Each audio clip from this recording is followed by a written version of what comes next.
today we're going to talk about blade sharpening. But the first thing you need to understand, it doesn't matter whether you are a professional barber and you have $300 clippers, $250 clippers, $150 clippers, professional clippers, or $20 Walmart clippers. Guess what?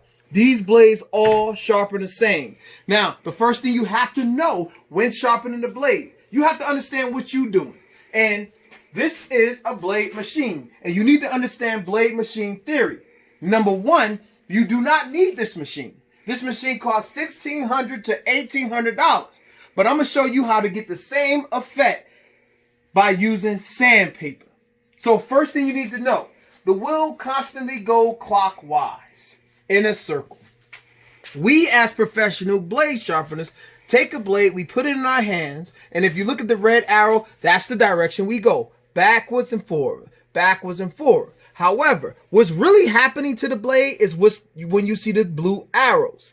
The wheel is constantly moving clockwise. The blue arrows is what the effect of the blade on the metal to metal, and we're going backwards and forwards. So essentially what's really happening is it's as if this blade is right here and we're just dragging it this way and the wheel is coming that way and we're dragging it this way. That is basic blade machine theory. So now we are actually going to go to the actual blade machine. This is the blade machine. You would take a magnet and you would take a basic blade. I'll just grab one right here. And you put it on the magnet, and the wheel is constantly spinning like this. And we are going like this, backwards and forward. And the wheel is going this way. So essentially all it is this blade is constantly dragging like this. So what do? We take 150 grit sandpaper, 220 grit sandpaper, and you place it on any flat surface that you can find at home, but make sure it's completely flat. When you get it on that surface, you put the 150 up front, the 220 in the back, and you do whatever you got to do to tape it down. Once you get it taped down, your job is to get yourself some type of a magnet. Get it on there. Now what you're going to do is place the blade flat. It has to be flat, and you want to create the same effect as if the blade is dragging like this, backwards. So you're going to get on the 150 and you're going to drag. Clean, flat, 3 to 5 pounds of pressure back. Clean, even, as if you're on a machine. Then you're going to buff it out on the 220. And make sure whatever you do on the 220 is double what you do here. If you do 10 strokes here, you do 20 strokes here. Now, let's take a look at what the blade should look like. We're going to zoom in right now with the camera for the purpose of showing you what you will see. This is a grimy blade, crusty and busty, and you can see the wear lines of where it's dulled out. Now, we're going to go through the blade sharpening process. We're going to take that busted, crusty blade, drop it on the 150. 1, 2, 3, 4, 5. Let's zoom in and check out what it looked like now. That's only 5 strokes. Let's do 5 more. 1, 2. Make sure you flat, even, 3 to 5 pounds of pressure and straight. No shaking, no twisting, no backwards and forwards. Now what we got? We're going to zoom in. Now we're going to buff it out on a 220. 1, 2, 3, 4, 5, 6, 7, 8, 9, 10, 11, 12, 13, 14, 15, 16, 17, 18, 19, 20. And make sure you flat down, slide back, stop, pick up. Now, look what we got. Focus on the back bar, the front bar. You should have a clean shine. We're going to zoom in so you can see the clean shine.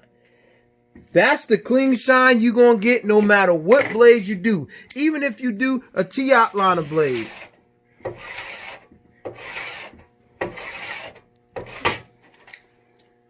Make sure the blade is under the magnet. And then you buff it out.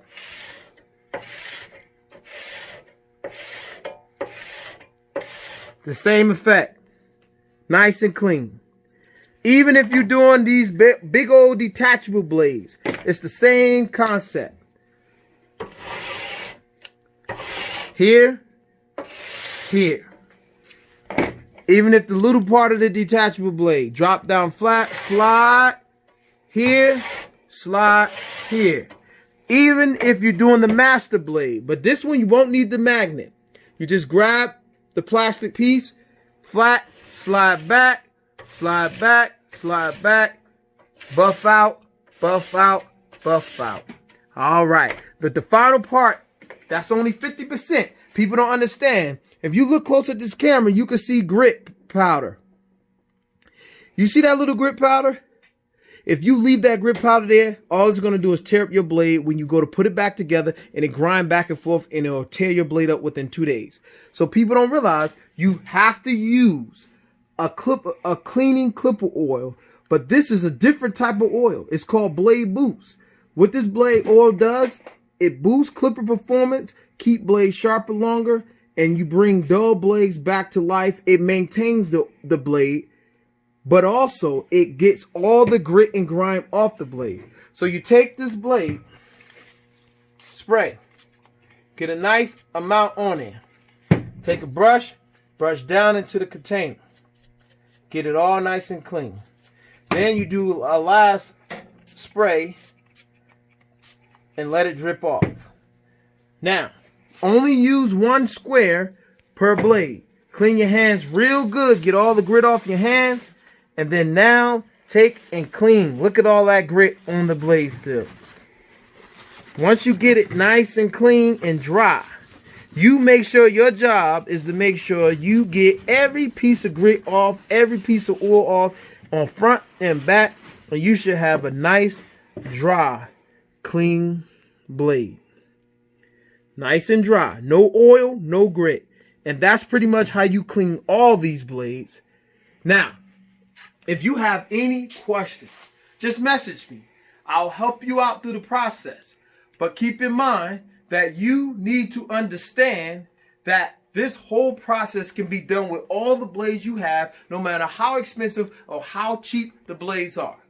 So now we're going to conclude with a little bit of music. Caleb on bass, my youngest son, and my youngest daughter, Naomi Atkins, Caleb Atkins. Let's finish it out.